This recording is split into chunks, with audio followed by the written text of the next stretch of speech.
bisa bincang santai bersama saya Desi, dan saat ini kita akan berbincang-bincang santai dengan tema relasi intergenerasional.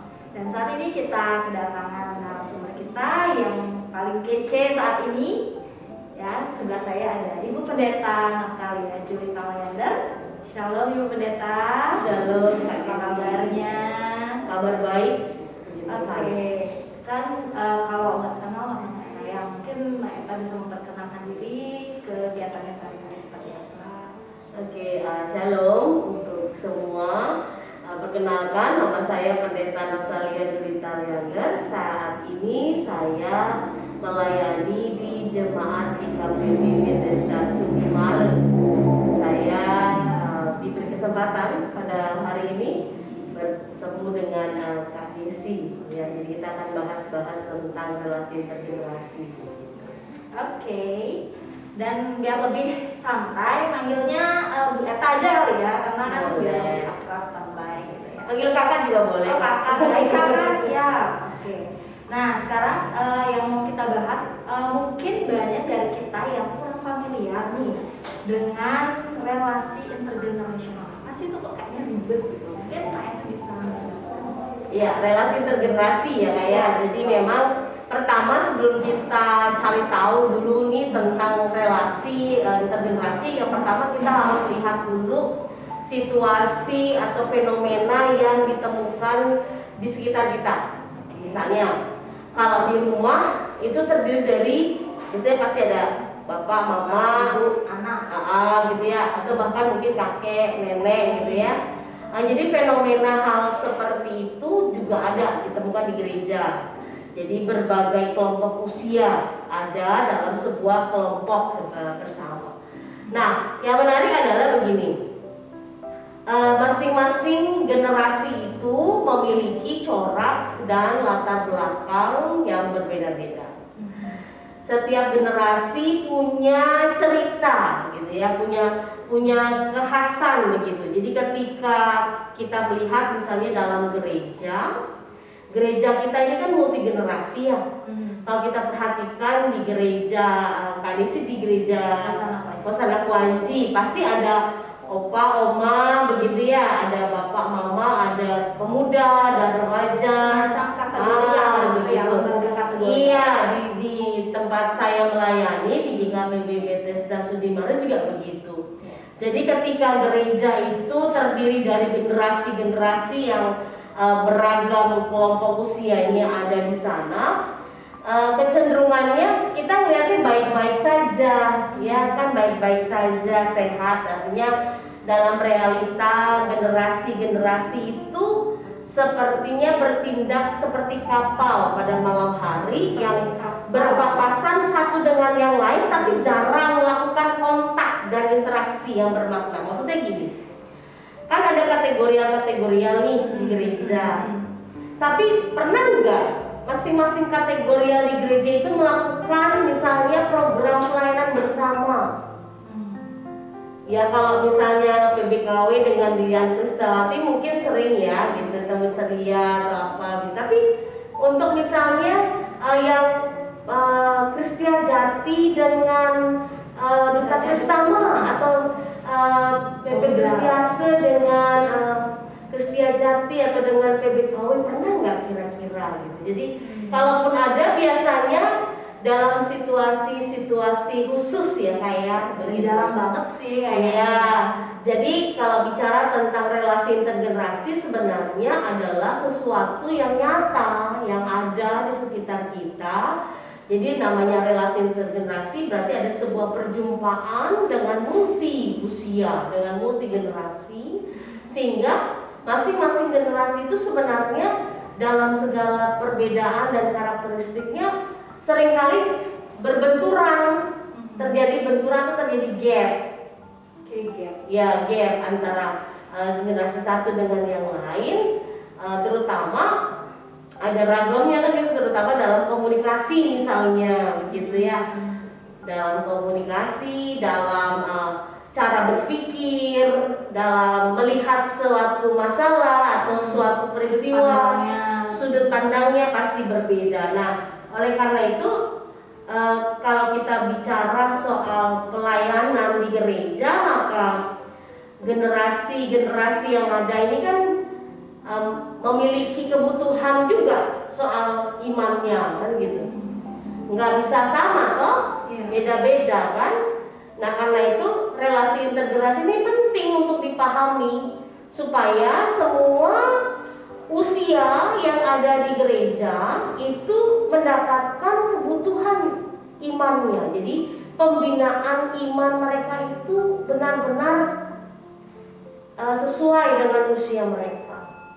Dalam kategorial yang ada kan sebenarnya intinya adalah seperti itu. Cuma kalau kita lihat seringkali masing-masing kategorial sibuk dengan urusan mereka masing-masing, punya program tersendiri. Iya, program mereka artinya sibuk dengan kegiatan mereka masing-masing, sehingga kalau kita lihat dulu sebelum pandemi, kalau kebaktian dari rumah itu papa, mama, gitu kan, pemuda, pemudi atau adik-adik sekolah minggu bareng sampai gereja. Ada yang bisa. Iya, ada yang sekolah minggu, ada yang gereja. Nanti pemuda lain lagi harinya, gitu kan. Kalaupun kebaktian satu umum begitu, pemudanya duduknya sama yang lain, gitu kan. Iya, jadi tidak ada kebersamaan, gitu. Seakan-akan dari rumah terpisah bersama, dari rumah bersama sampai gereja pisah-pisah. Nah, pisah-pisah gitu. Punya kelompoknya masing-masing. Nah, begitu. Sehingga, nah inilah perlunya relasi intergenerasi. Jadi bagaimana setiap usia yang ada dalam gereja itu benar-benar mendapatkan kebutuhan imannya. Nah, relasi ini kan tidak berhenti, dia selalu bergerak. Sampai saat ini pun begitu. Bahkan hal dalam situasi pandemi sekarang justru menurut saya pribadi relasi intergenerasi ini sangat mempengaruhi sekali. Seperti apa itu? Ya, misalnya begini. Dalam situasi sekarang, keluarga ini kan anggaplah sebagai wadah awal ya perjumpaan generasi-generasi yang ada itu berbeda itu kan ada di keluarga. Dimulai dari keluarga. Ya. Nah, bagaimana keluarga itu menjadi sebuah cerminan gereja? Karena kan keluarga adalah sel terkecil dari sebuah komunitas gereja. Jadi gereja yang sehat itu dimulai dari keluarga-keluarga yang sehat, jasmani maupun rohani. Nah, dalam situasi pandemi ini keterbatasan berjumpa secara fisik, ya begitu ya, itu terjadi. Nah, untuk generasi-generasi milenial, generasi X, Y, Z, begitu mereka sudah sangat familiar dengan digital, dengan teknologi. Tapi untuk generasi baby boomer, silence generation, begitu ya, mereka nggak paham soal itu gitu, sehingga mereka mau tidak mau belajar dari generasi yang lebih kekinian kan begitu. Nah, iya, ini kan sebuah proses gitu ya. Bagaimana gereja bisa menjembatani itu gitu. Ya. Gereja menjadi suatu jembatan, bukannya menjadi pemisah gitu. Betul, karena justru gereja itu adalah sebuah bukan hanya tempat, tapi juga sebuah komunitas yang terbuka buat semua generasi. Jadi gereja itu terdiri dari semua usia, terbuka untuk semua usia. Dan bagaimana gereja itu menjadi the second home, gitu ya, bagi kehidupan spiritualitas orang-orang yang ada di dalamnya. Sehingga setiap usia yang ada, setiap generasi yang ada, mereka benar-benar terikat, saling berkelindan gitu, saling berpaut satu dengan yang lain dan saling menghargai tentunya, saling membangun, tidak lagi bersifat hierarkis tetapi egaliter, bersama. Artinya yang muda belajar dari generasi yang tua, generasi yang tua juga belajar atau menjadi mentor juga bagi generasi muda. Timbal balik. Iya, berkelindan. Jadi saling berhubungan, sehingga kategori yang ada tidak lagi berdiri sendiri-sendiri atau hanya ngurusi kebutuhannya sendiri, tapi ada saling keterkaitan, ada link satu dengan yang lain begitu. Sehingga gereja ini secara utuh gitu terbuka dan saling membangun. Begitu Kak Desi. Itu kuncinya di mana gereja itu bisa antar anggota itu bisa saling membangun, saling memberikan memberikan bantuan segala macam. Jadi nggak terkotak-kotak gitu ya. Iya, jadi karena memang gereja itu kan sebagai sebuah rumah gitu ya. Jadi kalau saya katakan gereja itu sebagai sebuah tempat di mana komunitas iman gitu ya. Di mana kalau saya katakan mungkin menjadi satu-satunya tempat di mana keluarga-keluarga, orang yang masih single, orang yang udah pasangan, anak-anak, pemuda, orang dewasa atau bahkan lansia, warga senior, begitu semua generasi itu bisa datang bersama, bisa berinteraksi bersama tanpa harus dibatasi oleh sekat-sekat. Jadi gereja itu sebenarnya adalah sebuah ruang terbuka yang bisa menerima semua usia tanpa memandang keterbedaan itu gitu dalam sebuah persekutuan, dalam sebuah ibadah begitu. Jadi gereja ini menjadi sebuah tubuh Kristus gitu ya, atau kalau saya katakan inilah bentuk konkret dari gambaran keluarga Allah gitu.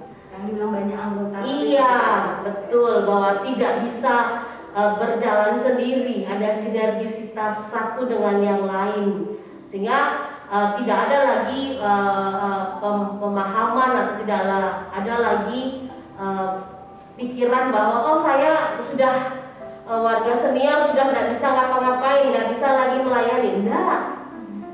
Enggak begitu, karena semua terlibat dalam pelayanan bersama. Begitu. Nah, kalau kita lihat di sini kan tadi Bu Eta juga udah menyampaikan bahwa ada sekat-sekat gitu ya, yang membatasi, seolah-olah membatasi gitu ya. Nah, bagaimana konkretnya kita nih dalam kehidupan bergereja, khususnya di BKPD, bagaimana sih caranya menghilangkan sekat-sekat itu? Ya, tadi seperti yang saya katakan, sebagai tubuh Kristus dengan berbagai macam perbedaan yang ada, jangan jadikan perbedaan itu sebagai hambatan untuk maju dalam pelayanan bersama. Tapi perbedaan-perbedaan yang ada itu menjadi sebuah kekuatan untuk saling melengkapi, untuk saling menguatkan sebagai sebuah komunitas yang hidup. Karena kan komunitas iman itu kan bergerak terus ya, tidak statis dia, tapi dia dinamis, selalu bergerak. Nah, dalam prakteknya memang seperti di awal tadi saya katakan, dalam pelayanan itu banyak gereja melakukan kegiatan dan pelayanannya itu seperti misalnya persekutuan, diakonia, kegiatan-kegiatan lainnya itu dalam setting pemisahan kelompok usia kan gitu, Sesuai usianya masing-masing gitu ya. Nah, Kak Desi, kalau kita lihat sekarang itu ada dalam setting pemisahan kelompok usia.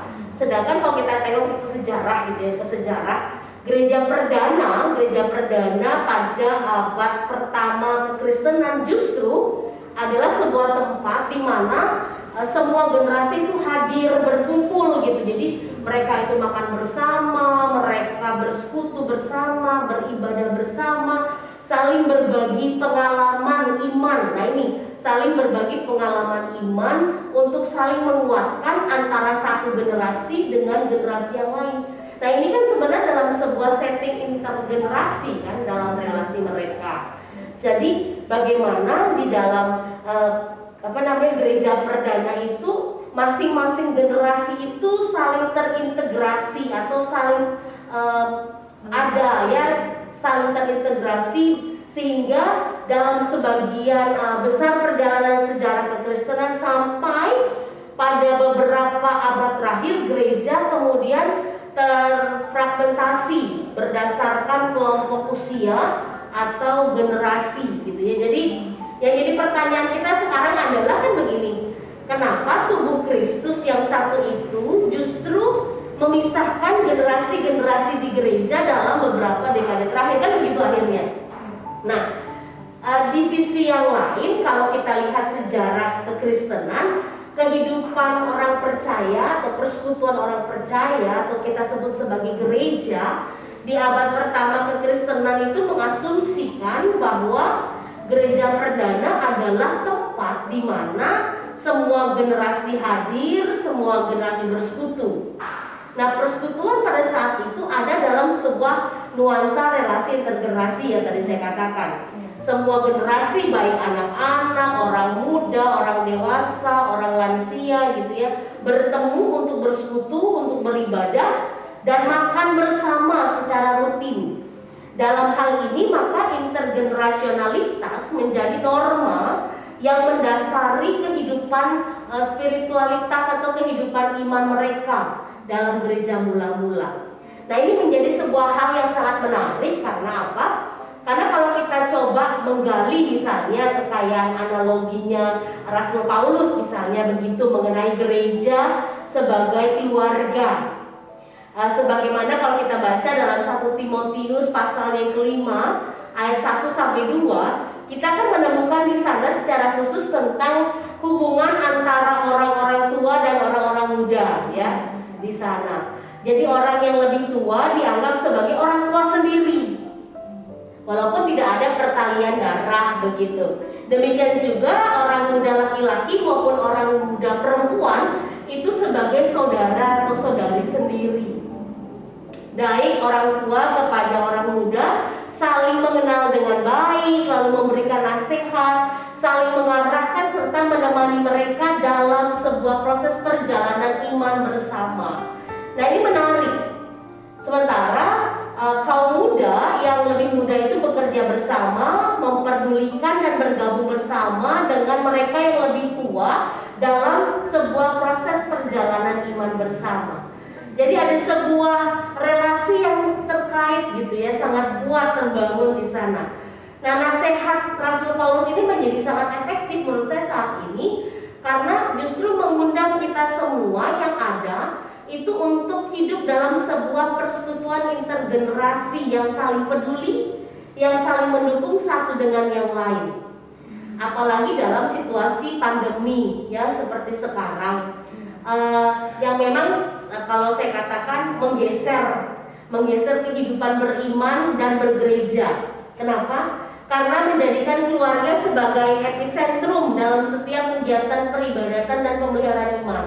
Misalnya kalau dulu kebaktian rumah tangga kita bisa keliling keluarga-keluarga, sekarang kita di keluarga kita sendiri. Sebagian besar mungkin di antara kita ada yang sudah ibadah bisa di gereja, tapi juga masih ada yang streaming atau online begitu. Gereja pun masih dibatasi. Iya, jadi pada saat yang sama tanpa disadari kita perlahan-lahan melakukan revitalisasi keberadaan dan fungsi keluarga untuk kembali menjadi tumpuan dalam kehidupan keberimanan seperti pada gereja perdana. Nah, inilah yang harus kita sadari dalam situasi sulit. Oleh karena pandemi ini membuat kita kembali melakukan sebuah praksis tugas panggilan gereja, yaitu di dalamnya ada sebuah kebersamaan dalam pemeliharaan keselamatan yang didasarkan pada keluarga. Jadi saya katakan gereja adalah keluarga. Gereja adalah keluarga. Iya. Jadi gereja intergenerasi atau relasi intergenerasi berdasarkan landasan teologis dan kehidupan gereja pada sebuah analogi keluarga, yaitu secara khusus dalam membangun pola interaksi relasi antar anggota jemaat dan keluarga.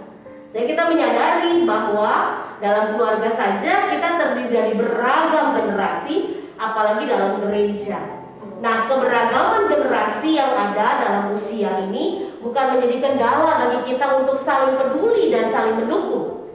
Apalagi dalam situasi yang seperti sekarang, di mana kita memerlukan dukungan yang kuat satu dengan yang lain. Oleh karena itu, kita saat ini bagaimana mengkondisikan gereja untuk ramah dan terbuka bagi semua generasi yang ada, terutama juga bagi kehidupan pertumbuhan anak-anak gitu ya, iman dari anak-anak kita begitu. Yang sekarang ini kan mereka belum belum diperkenankan untuk bisa beribadah ya di gereja sebagian besar ya, Kak Desi ya, sebagian besar masih online begitu. Iya, jadi ini juga menjadi sebuah tantangan bagi kita dan bagaimana kita sebagai orang-orang dewasa dapat memberikan teladan bagi anak-anak kita atau adik-adik kita dalam pertumbuhan iman mereka. Begitu. Jadi untuk itulah mengapa relasi intergenerasional ini menjadi sangat penting ya. Iya. Supaya kita bisa menjadikan gereja itu sebuah keluarga. Jadi tidak hanya ada sekat-sekat, tidak ada mengkotak-kotakan. Aku dari sekolah minggu, aku sekolah minggu aja, PP Kristiansa, pemuda-pemuda aja. Tetapi antar lembaga itu saling melengkapi, membangun, saling menopang seperti itu. Jadi terbentuk sebuah keluarga yang indah di dalam gereja tersebut seperti itu ya. Iya. Kalau mau tahu beragam generasinya seperti apa, tadi kan kita bicara terus begitu tentang generasi begitu. Generasi baby boomer, itu apa gitu ya. Jadi kita akan bahas itu lebih dalam pertemuan kita episode selanjutnya. Jadi tetap stay tune di channel ini dan juga jangan lupa di subscribe, di like, dan komen ya supaya channel ini semakin berkembang gitu. Terima kasih banyak Bu Etalia atas sharingnya hari ini. Semoga kita semua dapat mengambil hikmah dari bincang-bincang santai hari ini, dan jangan lupa saksikan next video kita. Sampai jumpa, Tuhan memberkati.